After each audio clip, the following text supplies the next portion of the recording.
Hello, you wonderful people, and welcome to another episode of Crime Centric. This being a show where I talk about crime dramas that I watch. For today's episode, I'm going to talk about the season finale of Walker, a great season finale. A lot of really interesting things went down in this episode, so let's break it down. First and foremost, we're picking up immediately after the events of the previous episode with Walker confronting Stan about everything, being like, you're part of Northside Nation, and how they even got to this point. And it's a situation where, like, Stan, it's that road to hell is paved with good intentions of, like, yeah, there's so many people in the law enforcement and kind of, like, judges or whatever who weren't going to get their pension. So they decided to, like, you know, when, like, drug busts were happening, they skimmed off the top and took that drugs and kind of, like, kept the whole operation flowing, but they needed someone to kind of be able to handle the whole operation. So they joined with Northside Nation, but it became a thing where Northside Nation didn't want it to stop. It was too much of a profitable situation, and it's just like, once you get in deep, it's hard to come back out. It's hard to, like, dig yourself out of the situation. So it's just, he kept digging deeper and deeper, and just no matter how much him or anyone else wanted out, there was no getting out. But it doesn't change what Stan has done. It's like, he's like, did you kill Emily? He's like, I didn't kill Emily. But it's like, right, here's that reporter from last episode who was like digging up like dirt about you. Yes, it was accidental, but at the same time, it's like, right, you still did it. You were trying to cover the whole situation up. So Walker, you know, basically takes him hostage. And the moment they were at the gas station, I was like, this is going to go sideways. Walker's going to get painted a villain. Doesn't help that Stan texted out like, oh, I've been taken hostage, which it puts him in this complicated situation now, because it's like, right, any confession you get out of me will just be that, like a forced confession. Like, you're going to look like the bad guy in this situation, a grieving husband trying to force someone to admit to his wife's murder. And and what I think, it's beautiful how, like, this episode in itself kind of encompasses everything coming full circle. It's not full circle, but just like the arc that Walker's had over the course of the show is this. Walker before now would have handled all of this on his own, but who did he turn to? He like texted Mickey like, yo, call me, like I need to talk to you. Obviously everything was kind of going haywire, but obviously trusting in her partner, she listened to him when he was like, all right, Stan, because James immediately was like, yeah, something's definitely going on here. Like, even telling everyone there, it's like, wait, before you even jump to anything, like, keep working on what you're working on, but let's handle this Walker thing, like, until we figure out, like, let's take this slow and figure out what's going on first. So James giving him the benefit of the doubt. It's kind of sucky that, like, just as all this was going down, like, the Walker family shows up at Stan's place and they're enjoying it and having fun. It's like, oh, this is awkward. But then obviously August finds the two chips, which it's so interesting that comes back because they immediately made it seem like that was resolved, because basically they made it seem like, oh, like Walker was a little crazy about, because it's like, why does she have like he was wondering why she had like a chip on or whatever, but then they were like, there was an explanation at the time for, and like that whole thing coming back with like Stan having the chips, and it's like from that very specific box of their moms, and like August being the one that discovered it because he found the box beforehand, and now like finding these chips, it came full circle in that regard. But my point was, like, Walker wasn't in this alone. The people he trusts and love most in this world had his back. Like, he wasn't alone in this. Like, he had, you know, he told Mickey what was going on, and Mickey was like, right. He's like, yeah, protect Carlos, because Carlos is a dead end. Like, after they killed me, they were going to go after him because he's a loose end. So Mickey's like, right, let's go. And then, you know, she needs Trey help. What Trey was, she was like, Trey, like, I'm a marshal. Like, I'm a marshal, I'm a ranger, so this is my job. But he's like, no, like, I've been on tours, so I'm not just going to sit out in a car. I got your back, which I appreciate, because like it helps, because he is able to talk, you know, doctor jargon, because it's like, oh, it's this and this that Carlos is going to like easily fake it, you know, because it's like, it was easy to fake being a cop. Fake being a doctor when you were almost one, plus like his medical expertise and stuff, like, regardless. So it helped out in that situation. So they were luckily able to get to Carlos before anything, but because there was one guy there already, like, just as the elevator was closing, like, he was picking at his gun. So like Mickey's like, did you see that guy? It's like, yeah, they got to Carlos just in time. And then there's also the situation, you know, Walker's talking to his family. It's like, yeah, we believe you, son. So it's like, you know, come here, so let us handle this together. But then you're talking to Liam, and it's like, legally, they don't, like, Stan hasn't confessed to it, so it's not enough to kind of take him down, but they're going to find a way. And Walker's like, right, I think there's a way we can do this as a family. I was like, I wonder how. I was like, but once again, like, he's relying on his family instead of going in head first like he has been in the past to always handle things on his own. For him to rely on the people like that, like I said, I like that growth. And that's the thing too, like, what makes it so interesting too is that Stan doesn't present himself as like the bad guy. Like, he's just like, I was under this unfortunate situation that, well, put me in this unfortunate situation. So he kind of chalks it up to that.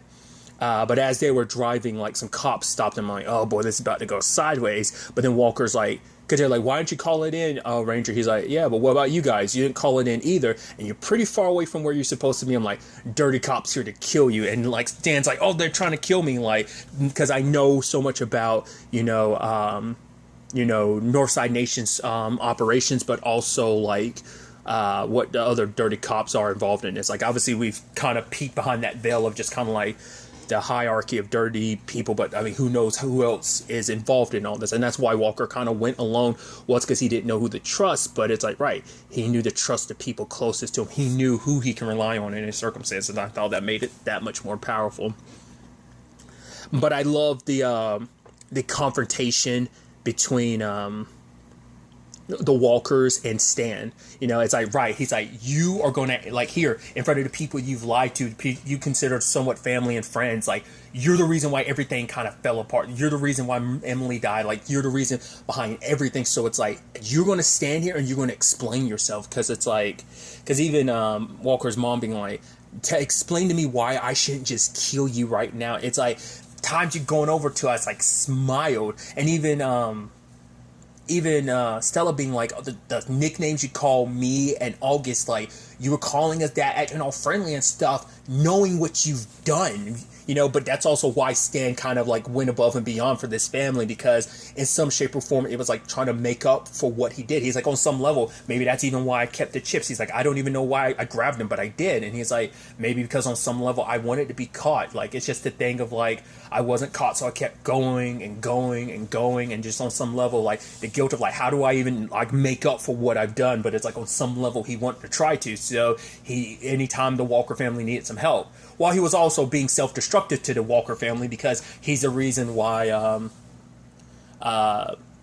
Walker got the undercover job. He even being like, I just needed you out of the way because I knew if you were still around, you would have kept investigating the Emily situation. But even saying like, I was almost hoping the Rodeo Kings would kill you, and it was like, that's super messed up. That that's got to be this complicated conflict within when it's like, right, I'm not naturally a bad guy. I'm a guy who's done some good things, who's also done some really bad things. And once you start down that road of doing bad things, it's like, oh, I got to cover my tracks. Self-preservation kicks in to the point. He's like I said, even saying like, oh, I care about you and everything. I feel so bad about what I did. Felt guilty about it every time I looked at you guys. But I still hope that you would actually, the Rodeo Kings would actually kind of kill you. Like, that's a super like harsh reality, and just like something he has to like confront with, like, yeah, there's a part of me that was hoping you would die when I sent you into that undercover work. So, and it's just kind of like, why, obviously the sad and reason why things happen, they hit a pothole, their product like got spilled out. Did Emily actually see anything? We'll never know. They don't know, but they just couldn't take any chances. But it was the thing of Emily saw Stan, like, it's someone he knew. The first shot missed, but then like Callie shot her with the second shot, and then but Walker was like, Emily was shot twice, and it was like, oh boy. And he's over there trying to save her, say she could go to the hospital. This is the wife of a ranger, and it's like, no. Callie's like, this is your problem. You have to fix it, or we'll deal with you ourselves. And that self-preservation kicked in, and he's like, I'm sorry, and he shoots and kills Emily. It's like, Jesus. So all this entire time lying about it, once again, that self-preservation being like, no, I didn't kill him. And it's like, no, you did. You actually were the one who actually did. Callie might have shot her. And to be fair, it came full circle because she got dealt with, Because at the same time, this is all happening, like, Jerry is helping, Mickey and Trey hide Carlos. And obviously it's a conversation where Jerry was like, right, I'm the one that found Emily, and it's just like knowing that Northside Nation was funneling money through my my bar, that just like knowing that, like, even though she wasn't directly involved, it's still just the thing of like, right, like I was kind of part, like I like unintentionally and unaware, like money was flowing through me that was kind of working with the people who killed Emily. And then it's like Carlos is like, yeah, my niece's gallery, which I'm like, we still never circled back to it, but I don't know if she's like a willing participant, because she's the one that let whoever it was, Northside Nation or whatever, know that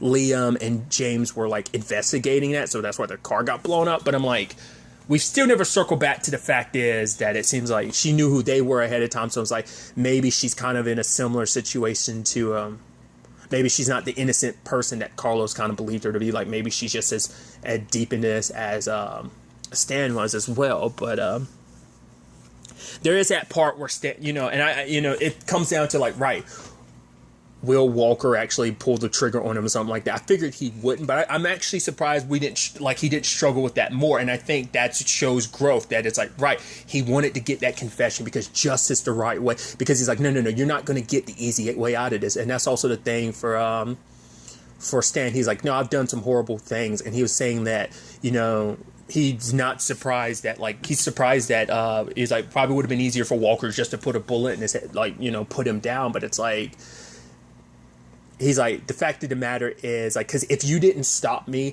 if I was never caught, I would have just kept doing more and more terrible things. So he's like, the fact of the matter is, like, once you kind of, like, that darkness is there, like, you kind of, like, either keep going down the trail like I did, but when you hit that rough spot, like, you didn't do what I did. You found your path, and you were on the right path. So he was just showing, like, the difference between us. Like, I chose the wrong path, and here I am, but look at you chose the right path. So because Stan's going to turn on everyone, Northside Nation, the dirty associates he have that are in law enforcement or whatever, but also he will admit to what he did as well.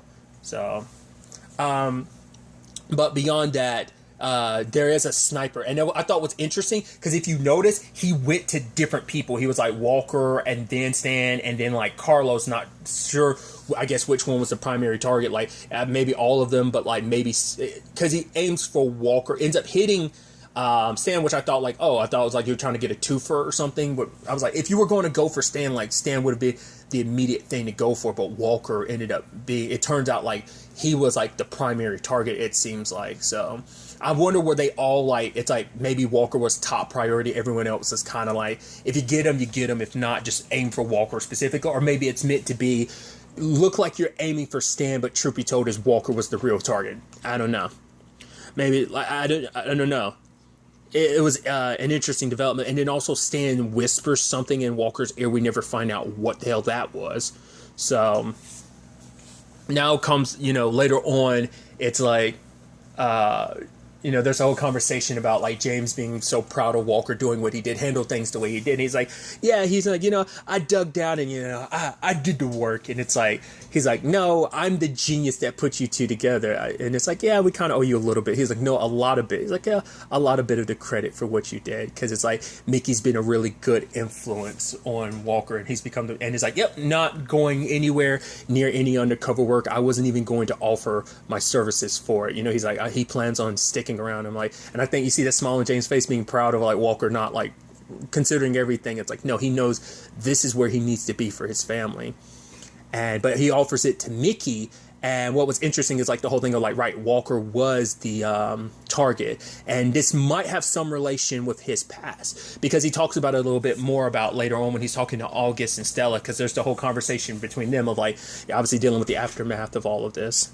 I think still kind of sorting out their feelings a little bit, but August referenced, this thing that like Stella used to do, like this mirror in their like parents' room or something, like she'd constantly be tapping on it, and it's like the looking glass. She'd always kind of want to like go through it and kind of go to another place. And I guess like that kind of fits considering everything that's kind of going on now. But she kind of suggested like we should get away, but not to be a run, like not something where it's like we run, like it's not meant to be like a vacation in the sense of running away, but just kind of like we need time away from just everything, but not necessarily running away from it.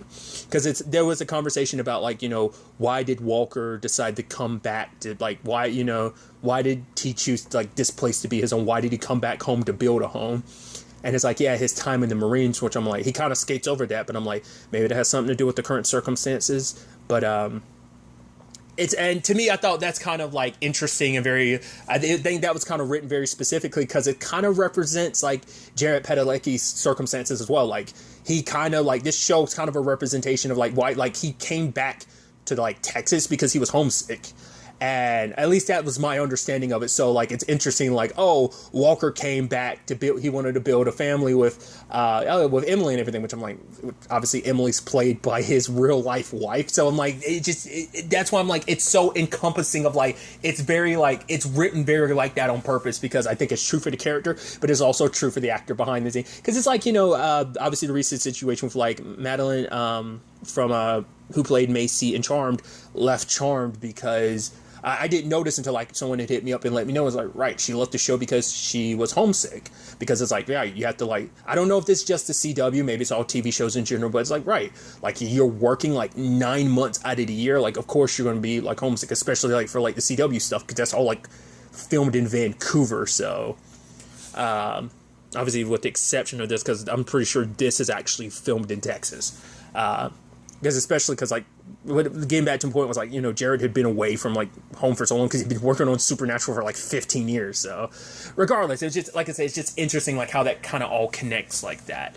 But it's actually, it's really sweet because I love that he's cuddling up to his kids and Emily's, behind them watching. And it's like, I think she can finally be at peace to a certain extent, knowing like they are going to be okay. Like everything's resolved. There's no more like, that's kind of like the people responsible stand. He's in critical condition, but once he's better, he will testify. So I'm hopeful that everything will work out and everything will be okay. But still stuff with like Carlos's niece, I feel like those are still some open elements. Like whether Northside Nation is fully taken down or not, that's going to be a whole, I think, future element to things. But I love that obviously at the center of this is a family thing. Obviously with like Liam and Brett, because like it's like, right, why I didn't take that position beforehand is because I wanted to kind of be here for my family. I want to focus on that. But he was telling Brett, it's like, yeah, but somewhere along the way, I forgot that you counted your family as well. So he wants to kind of start over. And it's like, well, let's just go on a date. So kind of setting things right there. Ma and Pa, Walker, it's like, right, we're going to have to tell the kids about everything. And it's like, right. But, Papa Walker ain't going, he's like, I'm not going anywhere. Like, going to fight this. And, it's like, can't go to Stan's place. But it's like, right, we already said all that we needed to say between us. So, like, we don't really have to make a big, like, deal out of it. Like, renewing our vows. It's just kind of like, no, we've said what we already need to say. We don't need just to make a big ceremony of it. We just have each other and be there. That's all that really matters at the end. So, I thought that was sweet. Then like the whole thing with Mickey sitting down with Trey, his mom, her aunt, and her mom, and it's like, it's a little awkward, but and she's enjoying it and it's fun. But then like Mickey starts drifting away a little bit, and Trey's like, "What's up?" She's like, "Yeah, I've just got something on my mind, but it can wait." Because I'm curious, like part of me was immediately thinking like, is the thought about, right, I'm going to have to like, because there's a conversation about like the baby conversation that's been something recently and wanting to start a family and the balancing act. Obviously, that's been a conversation on how do you balance your work with your personal life. But I think, because I was wondering, like, she saw what going undercover, what it did to Walker and his family. I was wondering, was she worried about that herself? Like, I think a lot of that, probably like finding out, like, right, she has this opportunity and she's going to be away from Trey. And it's just like, we're kind of building this life together and I'm going to have to, like, what kind of effect it can have on her life. So I'm wondering, like, is a lot of that kind of going through her mind, because I think she's like, oh, like the fact is because of my experience and everything, James suggested me for the job. And it's also, especially if this kind of connects to my partner, maybe someone kind of gunning for him, then that's even more reason why to kind of get involved in this. But we do see at the end that Walker is the main target because it seems his house has been bugged. So yeah, the whole Emily thing played out the way it did because she just sadly just wrong place, wrong time. But I'm also curious, is there going to be maybe even more like, I think the Emily arc of this has been like everything kind of, this is the closing of that, but this does open the door to a new chapter. Like I said, I believe this might have to deal with like Walker's time as a Marine, like this correlates, and maybe he saw something that he wasn't supposed to, kind of like Emily, and maybe like that's why he's being targeted now. Like I said, it seemed like he was a little cagey about the Marine stuff. He was just kind of talking around it, like, yeah, I just want to start a family with your mom, and that's why I came back. But maybe there's something more to it, maybe not, maybe it legitimately is all of that. But does open the doorway to like, okay, so what's this next potential arc going to be about? I'm also curious, where do things stand between him and Jerry? Because we really haven't had that opportunity in those conversations, you know. So it's like, what's going to be the next route for that? Like, is there going to be something between them? And like, if they are, like, how do they both deal with the fact is, like, you know, for him, Emily, for her, Hoyt, like, dealing with that, the people you loved and care about are both gone. And it's like, especially because like those people meant something not only to them respectively, but each other as well. So how do you like deal with that? Like, you know, obviously it's all about kind of finding a way to kind of move forward and grow. And we've seen that happen with the Walker family all across the board. Obviously dealing with the, you know, Bond, you know, telling them about, you know, what him and Abby kind of kept secret about him being sick, you know, now that's coming to light. I mean, granted, he kept it secret a lot longer than Abby did, you know, so just curious about the next chapters of everyone's lives with all of this, you know. Walker is coming back for a second season. I'm really excited to see what the second season has in store for us, like, you know, what cases they work on, what the stories are going to, you know, what's next for everyone's future. Liam, like, what's he going to do? Everything with, like, you know, Bond and Abby, like, how they're going to handle the future. I mean, how the kids and grandkids in general are going to handle that news. Nikki and Mick, as well as, like, still dealing with the whole, like, right, this is a first step for the whole, like, oh, yeah, my mom and my mom, but really my aunt. And, you know, this undercover work and what kind of effect that'll have to be, what that will have on their relationship, but also, like, Walker, like, is he going to have, like, a new partner in that interim time? It's like, yeah, him and Mickey make a really good team, and is Walker going to have to get used to someone else for a little while? Because she's probably not going to be allowed to talk to Walker about that undercover work, even though he, like, has a part to kind of play in it. Like I said, the Stan thing, like, I'm assuming he's going to make it and testify, but I'm sure there's still going to be people gunning for him. What about Carlos? Still a lot of things. I'd be curious to see how they get answered in season 2. But really, that's all I wanted to talk about. Till the next time we meet, be happy, be safe, live life to the fullest, enjoy it. Good day and goodbye.